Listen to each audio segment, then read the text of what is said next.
پیغمبر خدا گفته است با درستی این که فرزند آدم در شکم مادرش 40 روز همان آبی که در رحم مادر غلطیدگی هست، در بچه‌دان زن افتیدگی هست، همون آب 40 روز قرار می ایستد. هیچ تغییرات در او آب پیدا نمی شود. ثم یکون علقه، بعد 40 روز این آب رسول اکرم گفت به خون تبدیل می شود. 40 روز دیگر خون می ماند. ثم یکون مضغه، بعد 40 روز پس دیگر این به گوشپاره تبدیل یافتگی، بعد آهسته آهسته از هر موضع او اعضاهای انسان تشکیل شدن میگیرد. ببین در دوام 120 روز 40 روز آب است، 40 روز خون است، 40 روز دیگر گوشت است. 4 ماه، در دوام 4 ماه این الکی به شکل انسانی از 4 ماهگی تبدیل می‌یابد. бе пул ҳиҷомат дар шаҳри Москва ширкати шифофармо ба шумо пешниҳод мекунанд ҳамчунин дороҳои гиёҳӣ барои простатит, қавӣ намудани мардонагӣ, дароз намудани муҳлати ҳамхобагӣ, барои қадро баланд кардан, барои мӯи сар ва риш баровардан, барои фарбе ё хароб шудан, барои меъда, гурда, писариазм ва витилигоро низ пешниҳод менамоянд. боварӣ надоред, худи ҳозир ба номерҳои дар рӯи экран буда занг занед. шифофармо дар хизмати шумо. то 120 рӯза агар фатвои имрӯза мегӯяд اگر زن بخواهد که ابورت کند، یعنی فرزند سقط میگیم، اگر نابود کند جایز است، لیکن بعد 4 ماهگی دیگر جایز نمی شود. حکم قتل در بین پیدا می شود، همچنانه که فرزند خودش قتل کرده است. اینا فتوا میگد. خب ثم یرسل علیه الملک فینفخ فیه الروح. پیغمبر گفت بعد 120 روز در همین جنین، در همین فرزندی که در شکم مادر است، خداوند یک ملائکه را روان میکند که در او جان بدن. جان در وجود او فرزند داخل می شود. و یکتب به اربع کلمات، به همین طفلی که در شکم مادر است 4 کلمه نویسانده می شود. خداوند امرش میکند اولا جان در وجود او داخل کن، بعد 4 کلمه را در تقدیر او کتابت کن. این 4 کلمه چیست؟ اجله، عمله، رزقه، سعید او شقی. بنویس که چند سال عمر میبیند، بنویس کدام عملها را در دنیا انجام میدهد و باز کتابت کن چه مقدار رزق روزی دارد. و 4م کتابت کن که اینه که از شکم مادر بیرون میشود بدبخت است یا نیکبخت. این شم کتابت کن.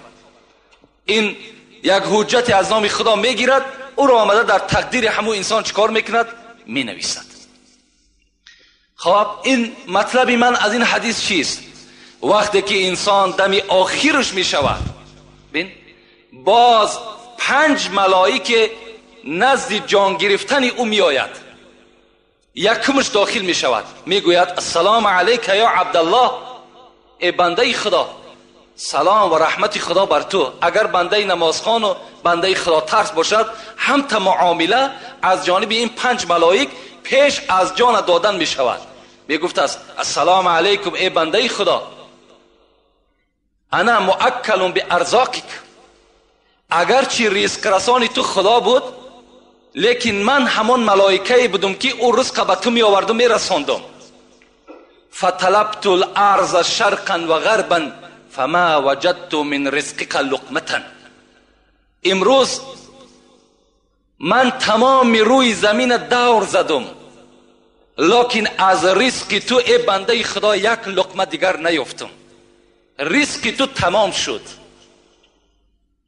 بنده از جانب رزقش امیدش کنده می شود. دویمش داخل می شود. من هم تا سلام می دهد. من کی هستم؟ من همان ملائکه هستم که بر نفسهای تو وابسته بودم، که نفس تو را بیرون می بردم، درون می دراوردم. امروز هر چی که کافتم دیگر از نفسی تو دیگر نفس نیافتم. یعنی نفس های تو هم چی شد؟ تمام شد. رزقی تو تمام شد، نفسی تو تمام شد. داخل می شود دیگرش من وابسته بر نوشیدن آبهای تو بودم. امروز بالای زمین دور زدم، برای نوشیدن تو یک قطره آب نیافتم. امیدت ای بنده خدا از نوشیدنم کنده شود. از نوشیدنم بنده در اون حالت چی می شود؟ امیدش کنده می شود. دیگرش داخل می شود، می گوید من وابسته بر قدم های تو بودم که قدم تو را پیش می بردم پس می بردم به حکم خدای تو. امروز بالای زمین دور زدم، لکن در هیچ جا دیگر تو قدم زده نمی توانی، قدم تو هم کنده شد. پنجمش می گوید من وابسته بر اجلی تو بودم، وابسته بر روزهای تو بودم. امروز هر چی که سراغ کردیم بالای زمینه دیگر از حیاتی تو هیچ روزی نیافتم. بنده از این شنیدن اینها البته آگاه می شود که من دیگر در این دنیا قرار من، حیات من تمام شد. این ملائکایی که از اول آمدن چی ها کردن؟ ملائکی که آخر آمد چی را البته انجام داد. عبدالله ابن عمر ابن العاص میگوید کان ابی کثیرا ما یقول اینی لا اعجب من الرجل. همین عبدالله ابن عمر ابن العاص، این اون عمر نیست، میگوید من پدر داشتم، پدرم عاص نام داشت. میگفت که من تعجب میکنم، پدرش به همین عبدالله میگفت است، من الرجل الذي ينزل به الموت و معه عقل و لسان لا يصفه. میگه از پدر میشنیدم که برای چی که همین آدمهایی را که مرگ بالاشان میآید در زمانی که زبانشان کار کردیسته، در زمانی که عقلش با همراهی خودش هست، چرا که وصف نمیکنن که مرگ چگونه سخت است؟ چرا وصف نمیکنن؟ عبدالله میگه وقتی که همین پدر ما اجلش آمد بالای سرش آمدم، گفتم پدر تو دایی میگفتی که من در مردم تعجب ده هستم که زبانهاشون کار میکرد، عقلهاشون با خودشون بود، چرا که شدت مرگ بر ما بیان نمیکنن؟ امروز بالای تو همین شدت مرگ آمد است، چرا صفت نمیکنی؟ میگه پدرم به جانب من گفت الموت اعظم من الوصف.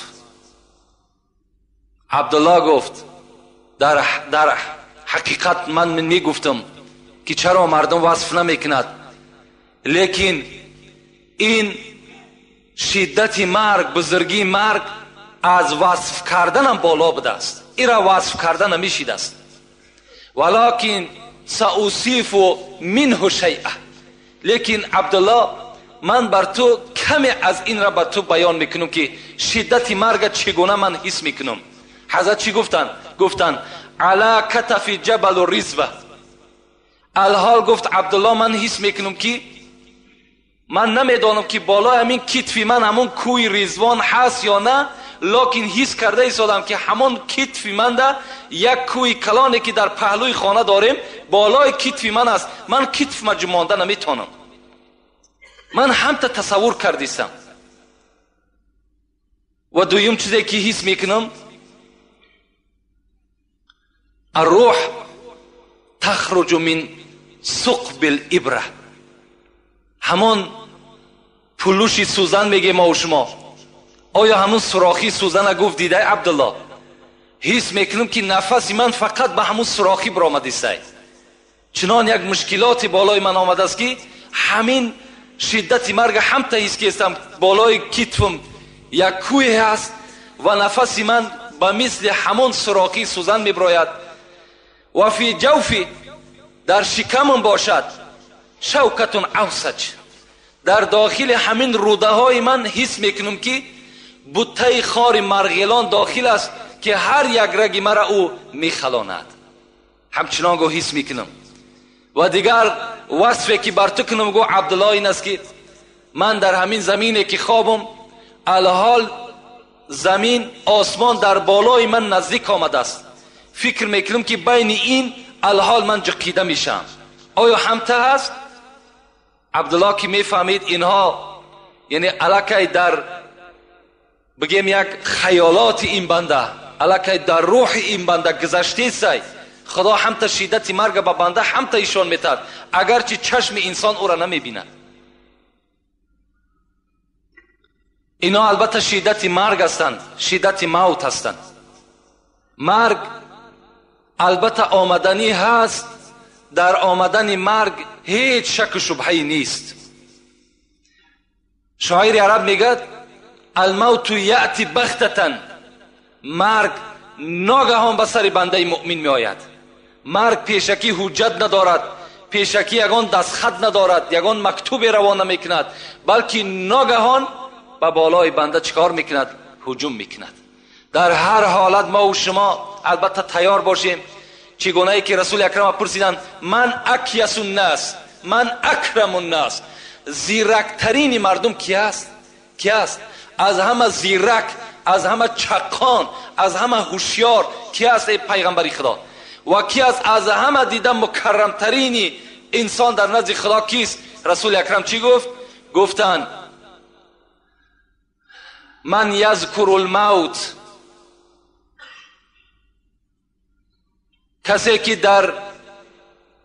کسی که زیاد ذکر میکند موت را، کسی که بسیار به یاد خود میارد موت را، و اشدوهم استعدادا له، و از همه زیرکترین، از همه هوشیارترین بنده همونی است که اولا دائما در یاد مرگ است و دوم این که برای روز مرگش فقط توشه ذخیرت میکند، فقط جمع میکند، عبادت کارهای نیک جمع میکند تا که او یقین میداند که روز از روزها این دنیا را البته میگذرد. افسوس میخوریم دیگر فایده ما نمیکند. مرده در وقت غسل با غسال گوید این حرف با زبان حال. وقتی مرده را میگه بالای همون تخته در راست میکنند برای شستن، همون مرده میگه یک صدای دارد که صدای او را انسان نمیشنود، لیکن او چی میگوید؟ مرده در وقت غسل با غسال گوید این حرف با زبان حال. بود مثل تو تر و تازه، قوت داشتم به اندازه، همراه جسم بود جان من، مدت گفتم این و وان من، در محلی که کردم و گفتم بود فکرم عیالم و جفتم، تا که گشتم خراب و بیچاره، ناتوان حال زرد رخساره. حضرت میگد به سوی همون غسال همین گپا را میگفت است که ای غسال من هم مثل تو تر و تازه بودم، من هم مثل تو قوت داشتم، مثل تو حرکت کننده بودم. هر دمی که میخیستم و مینشستم فرزندها و زن و فرزندهام در یاد من بود. حتی چنان مهنت زحمت برای من فرزند کودکام کردم که این چهره زردی که از من میبینی همه این برای فرزند زن است. مینت ها میکردم، لکن امروز چیکار کنم که مرگ بالای من آمد و مرا برای شستن آماده کردن. من خود دیگه غیرتی ندارم که بدن خودم بشم. میروم برای زیمو باریک، در دوام میگفته است میروم برای زیمو باریک، میدرایم به خانه تاریک. البته راه میرم که خیلی راه باریک است، خانه داخل میشم که هیچ روشنی ندارد. روشنی گور چی است؟ قرائت قرآن است. روشنی گور چی است؟ نماز با جماعت است. روشنی گور چی است؟ ترس خدا است. میروم برای زیمو باریک، میدرایم به خانه تاریک. این همه در مقام میماند، سر تنهام میفرستاند. همه آن چیزایی که من در دنیا ذخیره کردم، همه آن چیزایی را که من توپ کرده جمع کردم، همه این در مقام میماند، سر تنها میفرستاند، سر تنهای مرا میفرستاند. در دوام گفت آنچه بگذشت وقتی جان دادن، شرح آن را خدای داند من. آن چیزی که وقتی جان دادن من گذشت، این را بجز خدا و بجز من دیگر هیچ وصف کردنش ناممکن است. آنچه بگذشت وقتی جان دادن، شرح آن را خدای داند من. بعد از این عقوبه هاست پی در پی، می ندانم چی بگذرد در وی. با بعد این جان دادن من میدانم که چند عقوبه های دیگر، عذاب گور است، سوال منکر و نکیر است، گذشتن پول صراط است، دادن نامه اعمال است. آیا اینهاش چگونه بر بالای من می آمد باشد؟ اینش من نمیدانم. حضرت در آخر ما و شما را همان مرده نصیحت میکند. زنده ها که نصیحت دارند، مرده بر ما و شما چی میگوید؟ گوش باید بشنود این را. برای این سخنهایی که میگیم، برای این گوش انسانی در کار، گوش عاقلی در کار، گوش آدمی در کار که این گپ در اصل قبول کند. گوش باید که بشنود این را، بکند فکر جان شیرین را. برای این سخنها گوش در کار. گوش سر با جمله حیوان همدم است، گوش دل مخصوص نسل آدم است. برای این سخنها گوش دل لازم. گوش باید که بشنود این را، بکند فکر جان شیرین را. چشم باید عبرتش بیند، بر سر جاده عمل شیند. با چشم میبینی مرده را میشوی، با چشم میبینی تابوت را میبرداری، با چشم میبینی برده را در لحد جا میکنی، لکن تعجب آور است که خود عبرت نمیگیری. خود به خود نمیای که فردا من هم داخل این قبر هستم، من هم البته یک مرده شوی را بهر من میکابند. این شب به یاد ما و شما نمیآید. چشم باید عبرتش بیند، بر سر جاده عمل شیند. عقل باید کار فرماید، مرده را بیند و به خود آید. حضرت میگه مرده را که دیدین به خود بیاین، همون خود مرگ است. اون حالی که او برادر گرفتار است، او را مرگ هم کرده است. من بر شما نمیگم که تمنای مرگ کنید، زیرا ابو هریره روایت میکند حدیث پیغمبر خدا را، رسول الله گفته است لا یتمنى احدکم الموت. امتان من، شما مرگ آرزو نکنین. نگین که خدایا مرا تیسر از دنیا ببر. ایرا نگین که شما گناهکار میشین. نگین که خدایا مرا تیسر از دنیا ببر. برای چی؟ برای این است که رسول الله میگد که لعلکم یزداد، اما محسنا لعلکم یزداد. اگر تو آدمی نیکوکار باشی شاید نیکیت زیاد شود. و این کان مسیئا، اگر تو گناهکار باشی لعلکم یستعتبه، شاید که تو توبه کنی و به سوی خدا باز بگردی. از این خاطر گفت شما مرگ هیچگاه افسوسش نخورین، هیچگاه تمنا نکنین، لکن استعید للموت قبل نزول الموت.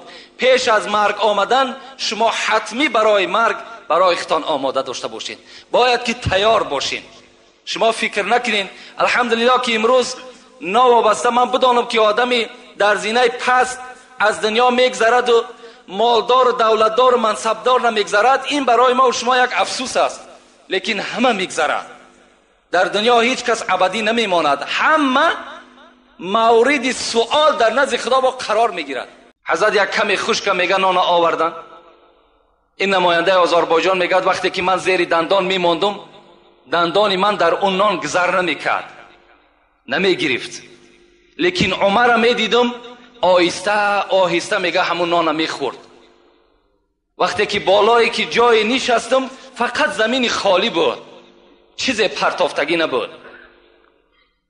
بعد از این میگه به جانب من گشت گفت چی هدیه داری؟ میگه لطمه کشاده کردم، همون روی ما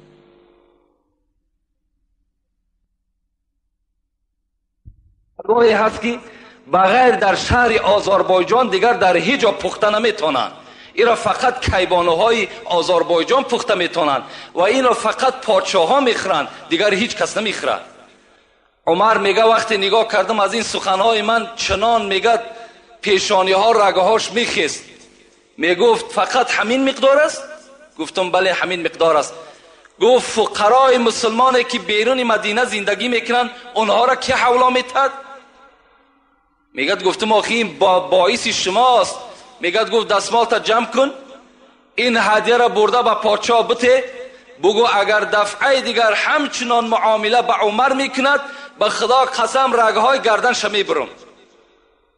اینجا مسلمان ها گشنه و تشنه و حلوا را عمر بخورد. بین این خدا ترسی را بین. حضرت خوراک ملایم برای خود اختیار نمیکردند، برای که ترسی خدا داشتند. رأس کل الامر مخافت الله، سر همه کارها ترس خدا هست. ما و شما باید که در خودمان ترس خدا را جایگیر بکنیم. از خدا بترسیم، انشاءالله ما و شما هم در دنیا هم در قیامت البته سربلند هستیم. هیچگاه خواه در پنهانی باشیم برادرها، خواه در آشکارا باشیم، شما فقط و فقط تصور کنید که خدا شما را نگاه دارد. خدا در نظاره شما هست. چگونه که پیغمبر میگه اعبد الله کانک تراه فان لم تکن تراه فانه یراک. خدا را چنان عبادت کن که همچنانی که او را دیده ایستاده ای، اگرچه او را نمیبینی او تو را میبیند، همچنان خدا را عبادت بکن. جمعه پیشین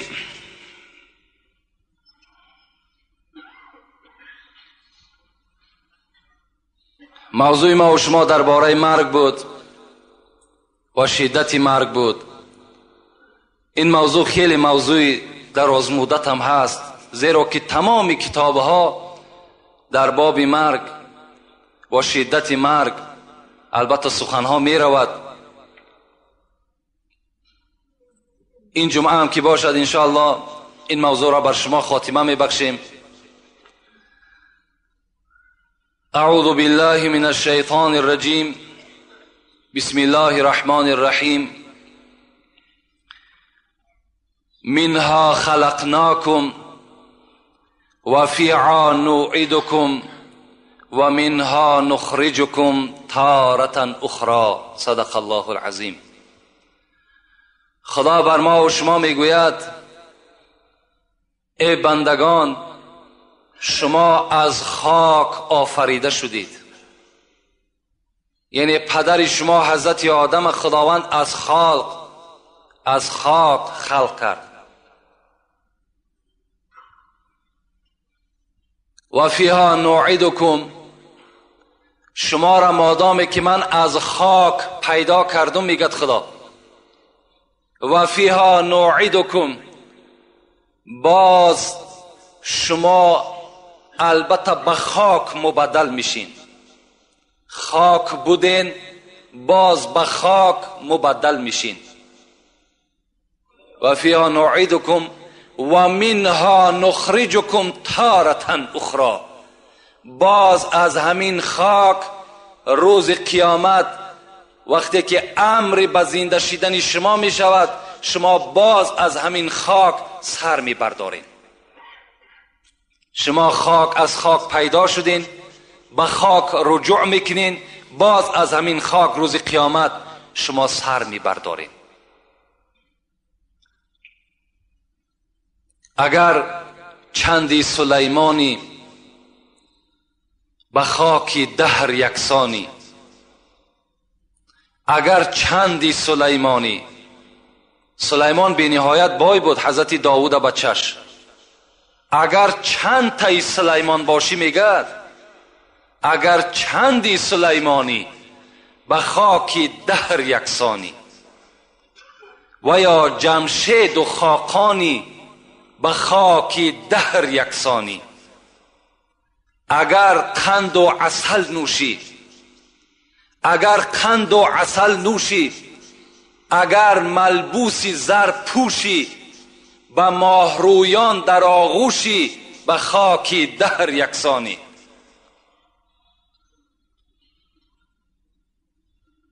اگر قند و عسل نوشی، اگر ملبوس زر پوشی، به ماهرویان در آغوشی، به خاک دهر یکسانی. اگرچه فرد دورانی، یعنی اگرچه آدم عادی هم که باشی، اگرچه فرد دورانی، به تخت خیش سلطانی، تو اندک روز مهمانی، به خاک دهر یکسانی. اگرچه شاه تورانی، اگرچه شاه تورانی، کی زور از شیر غرانی، پسند پهلوانانی، به خاک دهر یکسانی. به یاد روی جانانی، به یاد روی جانانی، جنون تو سینه بریانی، چو بلبل گر غزل خوانی، به خاک دهر یکسانی. البته به البته از خاک بودیم، به خاک باز میگردیم، باز از خاک روز قیامت ما و شما سر میبرداریم. ایزی خاکت آفریده خاکیا هوشیار باش، خاک بودی خاک گردی در میان هوشیار باش.